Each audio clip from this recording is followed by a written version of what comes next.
Today, you are going to get a survival guide for living and loving, caring about someone who has a drug or alcohol problem, any kind of an addiction issue. We're going to be specifically talking about how to stop living in fear every day.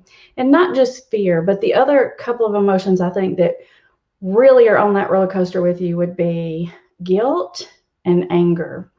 Fear probably is the biggest one, but next is guilt and anger. If you've got a loved one with an addiction, these are the primary emotions that are probably driving your behavior, driving, your feelings and your thoughts, and they're pretty much running the show. The problem is that when you're making decisions out of fear, you're probably making the wrong decisions. So it's going to be a good one. This may be one that you want to watch more than once. If you're new here, welcome to Put the Shovel Down. I'm Amber Hollingsworth, Master Addiction Counselor, and I've been working with people with substance use disorders and their families for more than 15 years. I come from a family that is rampant with addiction. I grew up with it, and so I know exactly what it's like to live with addiction, to care about someone who has an addiction. But honestly, it's not the having grown up in it that allows me to help you. What really allows me to help you is the work that I've done. It's all the hundreds and thousands of people struggling with substance use disorders that I've sat in front of, because it's allowed me to understand how they think, how they feel, why they think what they think, why they do what they do.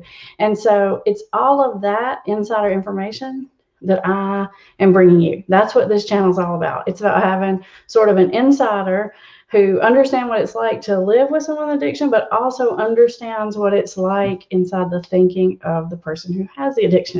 And when you combine those two things together, then you can get strategic about it. And our goal here is to make sure that you are always 5 steps ahead of addiction, so you can get your life and your loved one back on track, get back to living the life that you want to live. All right, so let's get into our topic. Earlier this week, yesterday, in fact, we have our groups here. They're on Mondays and Wednesdays. And yesterday in our group, we were having this discussion about integrity. And I was talking to the group about what we call, I call it like living in the light, because addiction cannot live in the light. Addiction only lives in secrecy and darkness. And when you bring everything, I call it like above board, living above board, everything's on the above board, then really there's just no room for addiction. Like, it can't grow and thrive in those conditions. And so we were talking about integrity, and that led to this whole discussion about how just before we make a bad decision, we justify that in our head somehow. There's some sort of rationalization, justification process that we tell ourselves that gives ourselves permission to make bad decisions. Now, that's the way it works for anyone. That's the way it works for me, you, anyone. We all do that. It's just that when you have a substance problem, you find yourself making a lot of bad decisions. So you find yourself doing this process so much that you can literally get so far from the truth. You can get so buried deep in justification, rationalization, self-pity, excuses, all that kind of stuff that, like, literally you cannot see the truth anymore. You are like in this delusional state. So we were talking about that in our group last night, and it led to some really kind of heavy but really good discussions about that.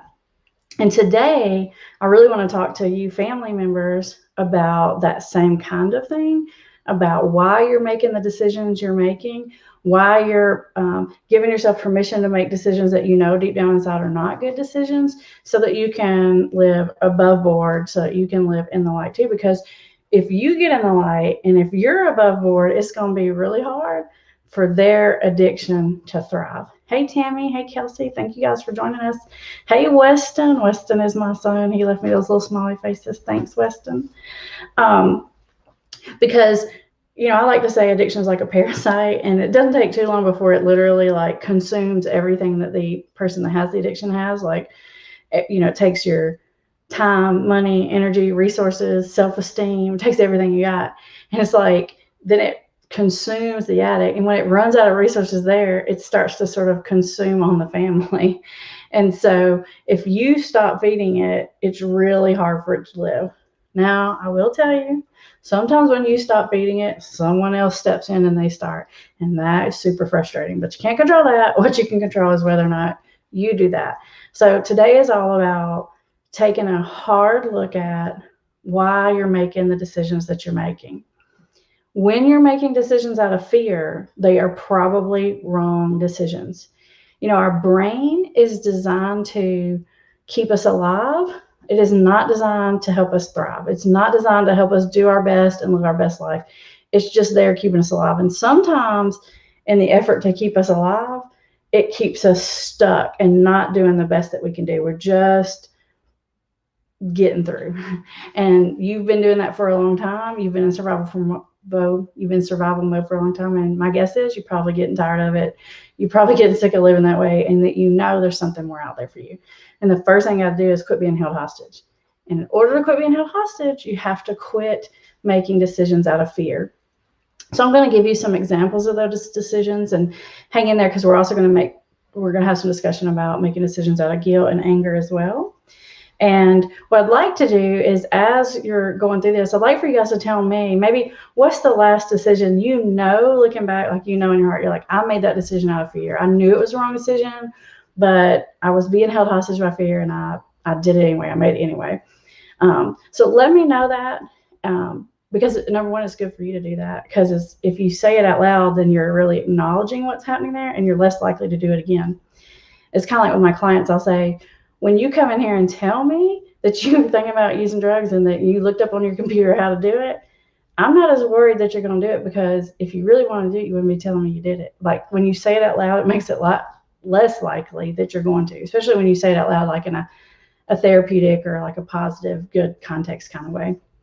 So let me know in those comments, what decisions have you made lately that you knew were bad decisions, and you only did it because you were doing it out of some kind of fear was holding you hostage, a fear of, what if you did something, it might cause something else. What if you didn't do something, then something bad could happen.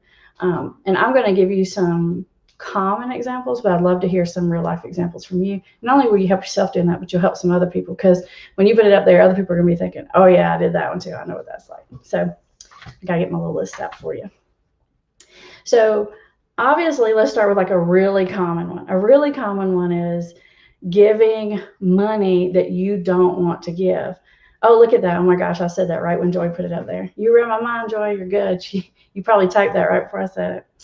Giving money, because a lot of times you think, if I don't give them money, they're not going to have electric. If I don't give them money, they're going to go out and do something crazy to get that money.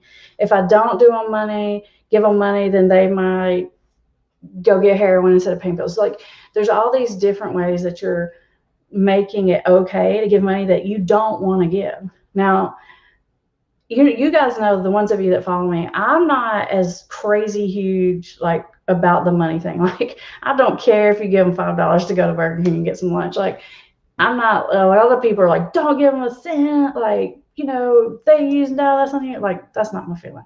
I don't feel that way at all. What I'm saying is, when you gave money and you didn't want to, and you felt like you had to, like you did it resentfully, you did it angrily in your heart, that means you're making that decision against your will, which is a good indicator that you're making a decision out of fear.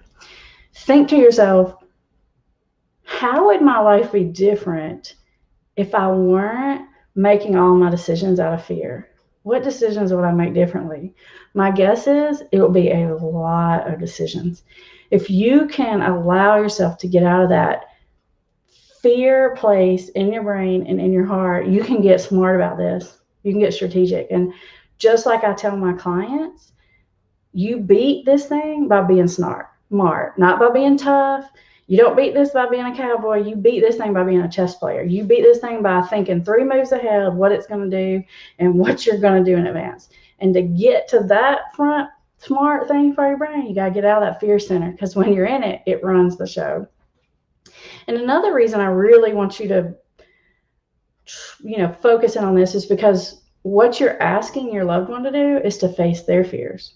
What you're asking them to do is to step out of their emotional center of their brain and get logical about it, and to let go of the substance, and to step out there and faith and know that things will get better. And if you can't do that, then why are you asking them to do that? So I'm asking you to be the bigger person. If you're the family member, I'm asking you to step out on that ledge first. And that means facing your fears. And if you can face your fears, you'll feel a little better about, encouraging, asking them to face their fears, because you've done it, you've been there, they can do it too. Here's some more examples. Allowing them to treat you badly. Like allowing them to come in, treat you like crap, run over you, be a bully because you don't want to start something. You just are trying to keep the peace all the time and you don't want things to blow up. Then a lot of times you just let things go. Now, again, those of you that know me, I'm not about starting a fight. I'm not about playing the bad cop. I'm all about playing the good cop, but not to the point that you let someone treat you badly, okay? Not to the point that you let someone's energy run the entire household. That's not what I mean. You don't just lay down and let everything just happen and treat you badly. Now, I'm not about starting a fight and getting on their side of the street and controlling what they try to do. But I am about standing up for yourself and not letting them act inappropriately, treat you in ways that you know they should not be treating you. Are you making that decision out of fear? If you're deciding, hey, I'm just not going to fight about this because this is my strategic decision, this is my plan, so whatever should do, then don't. If you're not starting a fight because you're just scared of what the response is and you're just scared to address it, that's a different situation. That's what I mean when I say making decisions out of fear. Thank you, Laura. She gave us the answer. She said she gave her son money. Chloe's in here. Hey, Vicki. Here's another one. Nagging and threatening. You're making that decision out of fear. You think if I don't remind them over and over and over that they got to go see their probation officer, that they better pay their court fee, that they better turn in their English assignment, they're not going to do it. And you're so scared. You're so scared they're going to fail English. You're so scared that they're going to get in trouble with their probation officer. A lot of times that very thing that you're trying to keep from happening would be the thing that could get some things moving in the right direction. Sometimes you're being held hostage of fear. You're fearful for their negative natural consequences. And so you keep bailing them out. You keep fixing it because you're scared of what's going to happen.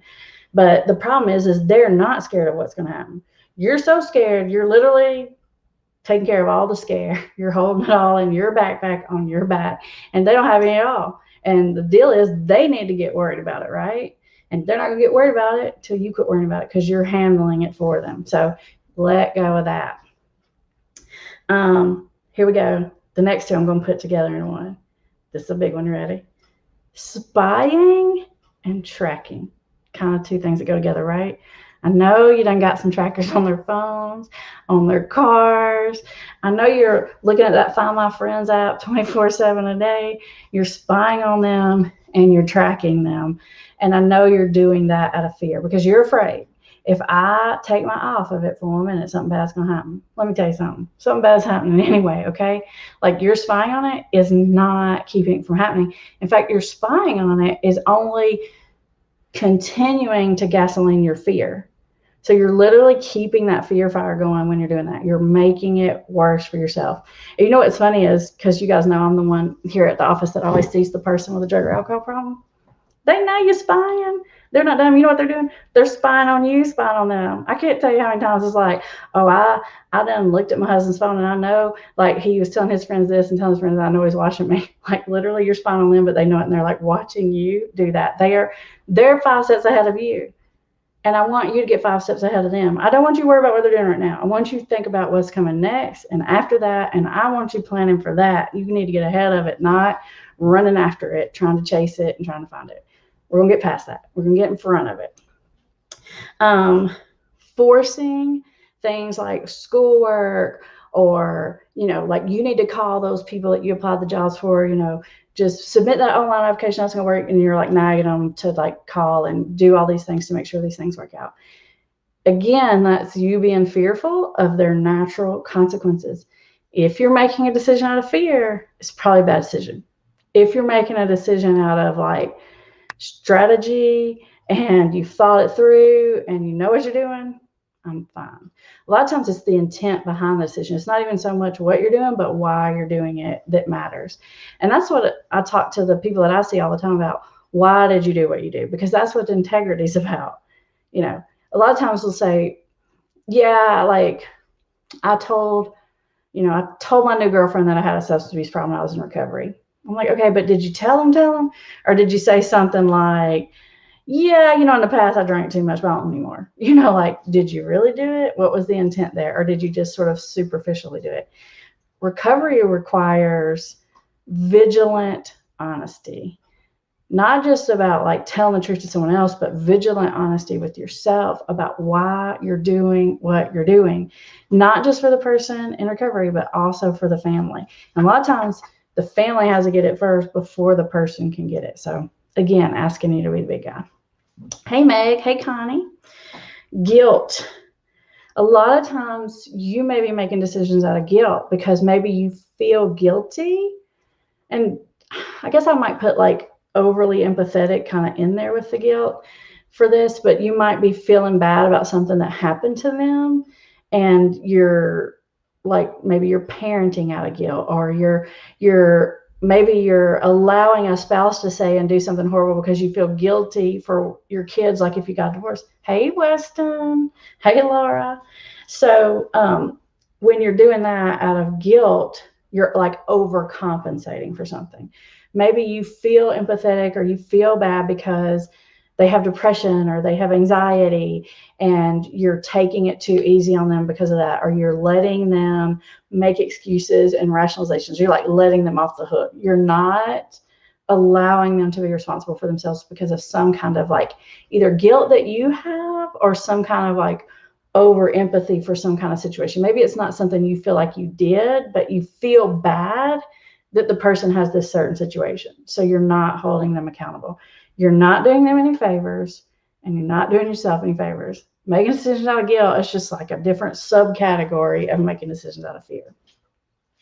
All right. Hey, Tammy. I'm going to go back and look at some of these comments in a second, but the last big category we're going to cover is anger.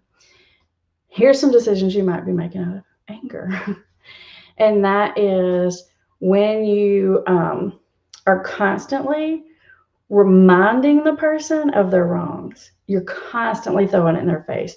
You're constantly telling them what a crappy father they are. You're constantly telling them that they're never going to be anything. It's just like you're so angry that they won't see it and that they won't acknowledge it. You're just cramming it down their throat, and it's not working. Because I guarantee you, all they are seeing when you're doing that, all they're thinking is, what a big jerkball you are. They are not thinking, oh man, I'm a terrible person. I shouldn't have done that. They're thinking, what a terrible person you are. So it's not working. So, and you're just doing that out of anger. Is it helping? It's not helping. In fact, what helps is for you to tell someone that they're capable and competent and that they can beat this. You kind of have to build people up. I understand why you don't. I understand that like they've done some bad things and you want them to feel the pain of that. I get it, but it's not helpful. Eventually we'll get to that. But if they're still using and trying to get them to not use, throwing it in their face, all these bad decisions that they're making, it's not helpful, and you're making that decision out of anger. The other one, which is similar, maybe like a subcategory of that one, is if you're constantly making sure that you don't let them see you happy. It's almost like, no, I don't want you to have the pleasure of thinking for 1 second that you're not the cause of the misery here. It's like you literally just won't even let them have a glimpse of like maybe the family's okay or that you're happy, because it's just another way of constantly pushing it in their face. Are you making decisions out of anger? Are you making decisions out of fear? Are you making decisions out of guilt? Because if you are, it's not helping. It's probably making things worse. And you have got to get above board. You've got to get authentic. It doesn't mean that you have to hide your feelings. It doesn't mean that you can't say what you think, but you have to be able to do that in a productive, logical way. It is the only way that you're going to beat this thing. It is the only way that you're going to get back control of yourself and of your emotions. Because even regardless of what it does for their addiction, which I promise you, if you'll do what I'm telling you to do, it'll do wonders for that. But even putting that aside, regardless of that, when you're making decisions out of fear, guilt, and anger, you know deep down inside that you're not making right decisions.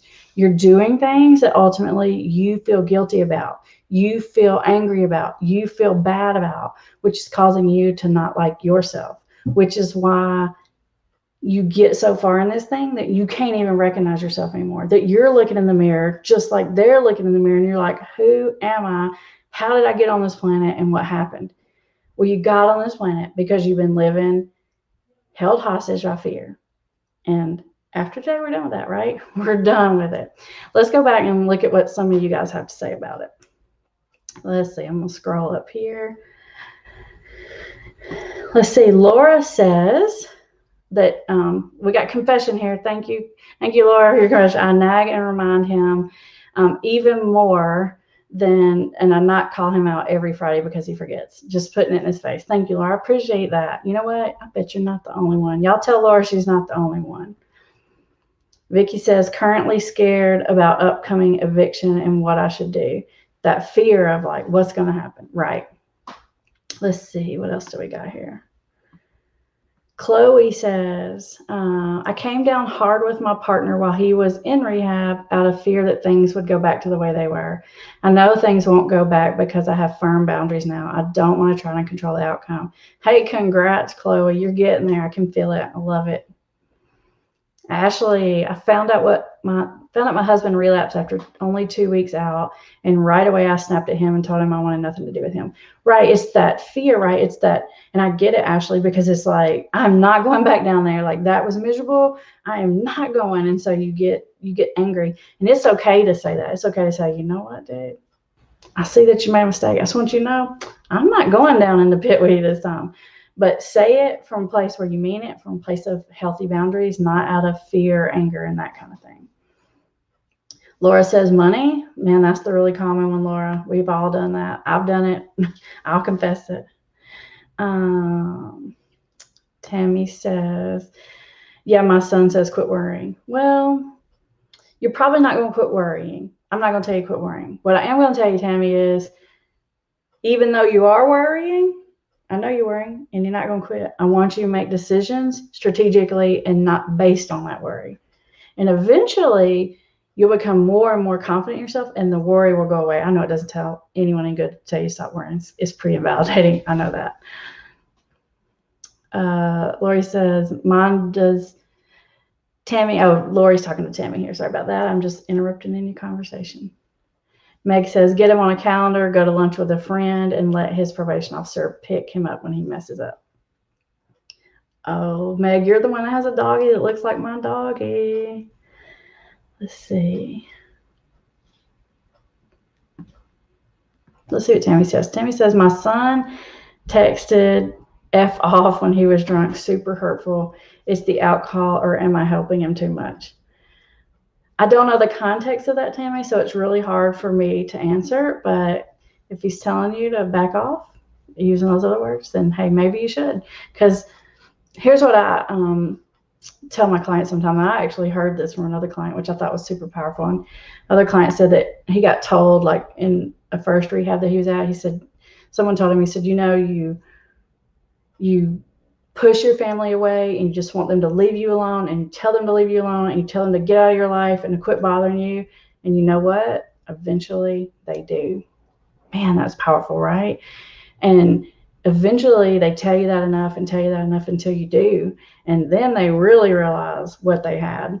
And it's so sad. It's sad if people have to let it go that far, but sometimes it does. Let's see. We'll take couple more up here. Kelsey says, I always feel bad for my husband because his children was terrible. Are you saying his childhood was terrible? Probably. And I feel like I give him leeway. I also feel bad he doesn't have money in the day to do things. Right. That's that guilt. Thank you. That's a great example of guilt. Perfect. You got it. You're getting it. Paul says, I'm finally being open with my significant other in therapy and basically called it quits with me since he's saying that I'm his trigger. I've been nothing but supportive since we have a 5-month-old son. We still have issues to fix, and he won't communicate with me, and I'm not sure how to go about things. I think what you're saying, Paula, is that you're frustrated because even though you've been nothing but supportive, that he still puts you in that bad guy role. And sometimes that happens. Sometimes no matter what you do, they need for you to be the villain. Like they literally need it. And that's what I mean when I say they can be like delusional. They can put justification and rationalization, so many on top of each other that they truly cannot see the truth anymore. And I'm telling you, I see this in my office every day. And even me, I'm still surprised. I'm like, seriously, dude, like you believe that? Like some of the things that I hear, it's not even the drugs and alcohol things that they did that shocks me. That does not shock me. You know, I was drinking a gallon of vodka, doesn't shock me. The things that they told themselves to make it okay to drink a gallon of vodka, that's what I'm like, what? You know, that's the shocking part. And no matter how long I've been doing this or how many times I hear it, it's still like, what the heck? It's shocking. Let's see. Christina says, I play the old passive aggressive role. I sit back and watch until fear and anger builds up, and then I explode and say things I don't mean. Oh, I love it, Christine. Kristen, that is such good insight, because what Kristen's acknowledging there is like, I don't say it until I finally do, and I do it in an unproductive way. So that's what when I'm saying, I'm not saying shove everything inside. You can say it, but you need to say it in a planned out way that you know is actually going to get heard, because what you want is to be heard. So let's figure out how to get you heard. All right, let's see. Take Connie, which is our one last one. Connie says, my daughter, who's a single mother of a 3-year-old boy and an infant boy, is back using meth and other drugs. She quit when she was pregnant, but is back on it. She lives with us and is consuming her life all over again. And she just recently admitted to having a problem. Need guidance to cope. Connie, I think when you're dealing, especially if you're dealing with a child who has children, that is particularly difficult. I know I was in that situation with my sister, and sometimes it's like if you're just thinking about just the person with the addiction, you can get to the point you're like, you know what, you're making these decisions, you're on your own. But when those decisions then affect little kids that you know it's not their fault, I'm telling you, that's another level of held hostage. That's like double bond right there. I don't even know. It's super hard, and there's not an easy answer to that. But what I can tell you is ask yourself, am I making this decision because I know in my heart it's the right decision? Am I making this decision out of fear? And if you'll just stop and ask yourself those questions, then you'll get so much more clarity. And when you do so, you're going to be better. You're going to feel better about yourself. And chances that your loved one is going to get better, or that even goes out of the water. So do it for yourself. And if it has the byproduct of making them get better, hey, bonus, right? Thank you guys for joining me. I will see you live next Thursday, and you'll have a new video, a really good one coming out on Tuesday. See you soon. Bye, everybody.